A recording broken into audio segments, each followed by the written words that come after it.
So 2022 was a damn good year in film, and I watched 58 releases. I am based in the UK, so some of mine do differ a bit, but I narrowed it down to my top 10.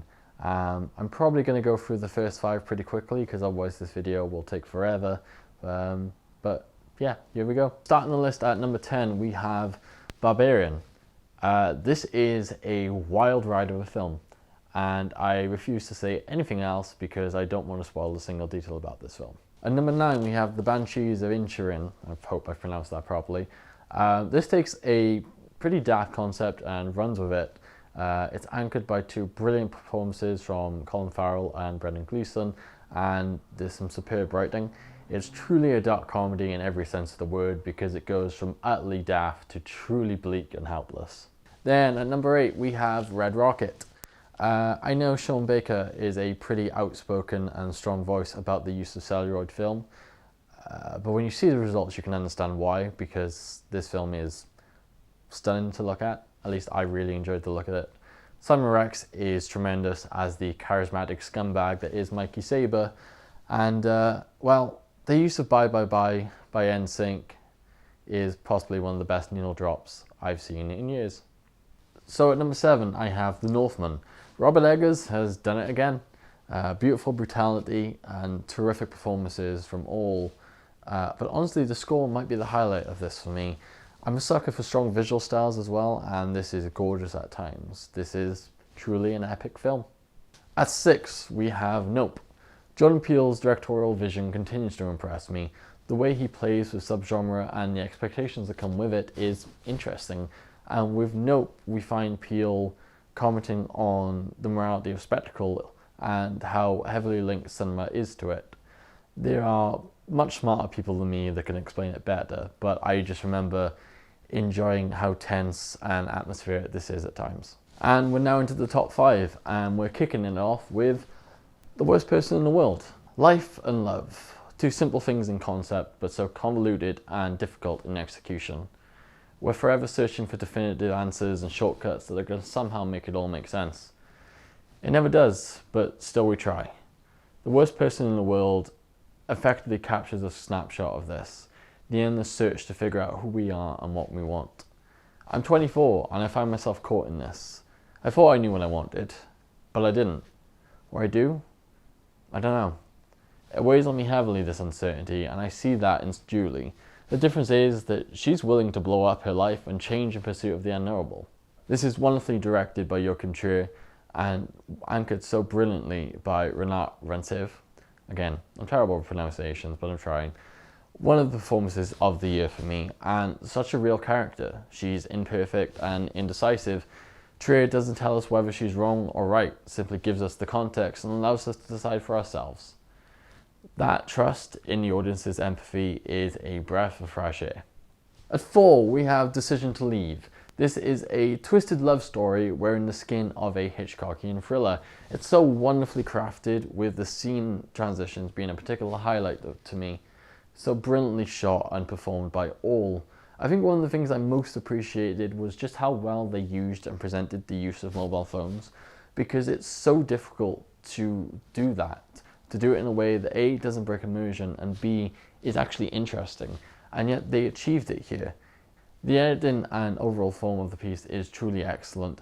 How Chan-wook plays with the medium's rules and form to most effectively tell a story is second to very few in modern film. Then at number 3, we have a film that I know is going to top a lot of people's list this year, and I can understand why.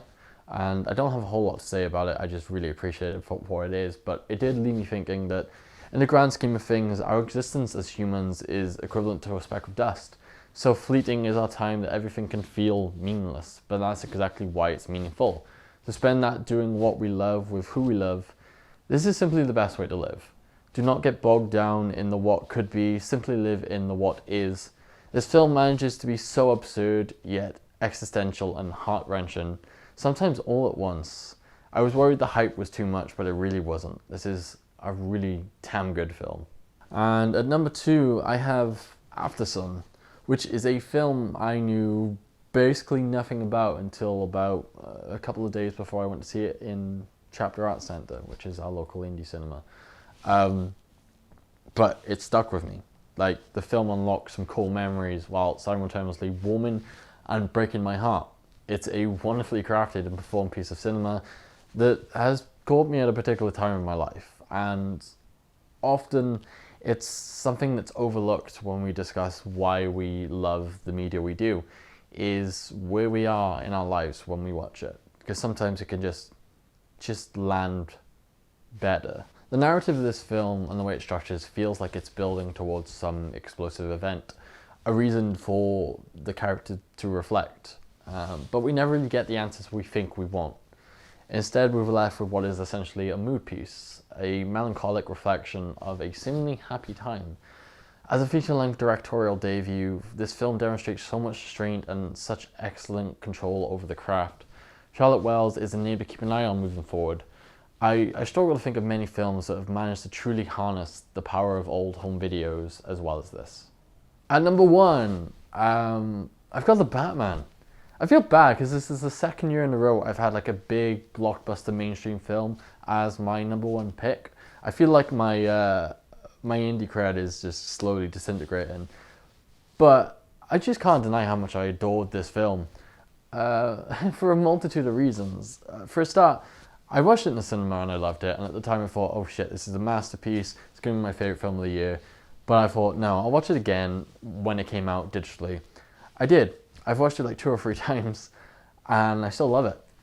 I'm going to bring up The Dark Knight for obvious reasons, because it's often considered the best Batman film. It's probably the better film overall as a crime drama, and it's Nolan, so it's absolutely perfect. But I think this is the better Batman film, because it just feels more like what I associate with Batman. For a start, like, Gotham actually feels like Gotham here. It doesn't feel like any random city in America. It feels like Gotham. Like, the Gothic architecture mixed with the more modern aspects of bright LED screens and technology. Every part of the city feels like it's covered in grime and it's perpetually wet. I mean, the dirt and corruption envelops every single aspect of this world. This is captured so brilliantly when talking about the cinematography. Greg Fraser's, I think that's his name, work here is excellent, truly. And when it's paired with the truly stellar production design, that's not a surprise. It's Robert Pattinson's turn to put on the suit of the Bat and the mask of Bruce Wayne, and I genuinely think he nails it. It's a debate that will rage on for ages and ages, but for me, this is probably possibly my favourite portrayal of the character. He's a man caught so deep in trying to clean up the city that he's almost completely lost his humanity. He's barely managing to keep up appearances. He's a nocturnal animal. Though his pale skin and need for sunglasses early on reminds me of a vampire.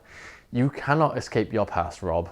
He manages to bring both a physicality and a vulnerability to the role, and his dynamic with Gordon, played by Jeffrey Wright, is maybe an underrated part of this. Then you have the opposite, or parallel, depending on how you view this. Paul Dano doesn't have that much screen time in comparison to other characters, but boy does he make the most of it by making his Riddler so unsettling. The man isn't unhinged because he's very much in control of how things play out, but he certainly does a good job of convincing you he is. Honestly, I think the thing I most appreciate about Reeves' take on the source material is that he was willing to embrace Batman's most important but often underutilized ability. He's a world-class detective. The film takes advantage of this and makes that its central premise, and though I will say, when this does action, it does it so damn well, because that Batmobile chase is so damn epic and one of the best scenes of the year. Yeah, brilliant. I adore this film. It's one of my all-time favorites. So that is it, my top 10 films of 2022. What a year, eh? It was kind of difficult narrowing down a top 10 because I enjoyed a lot of stuff that came out this year.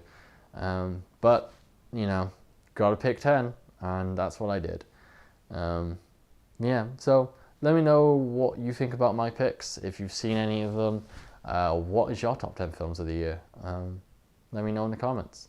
And I think that's all I want to say for now. So just remember, love film.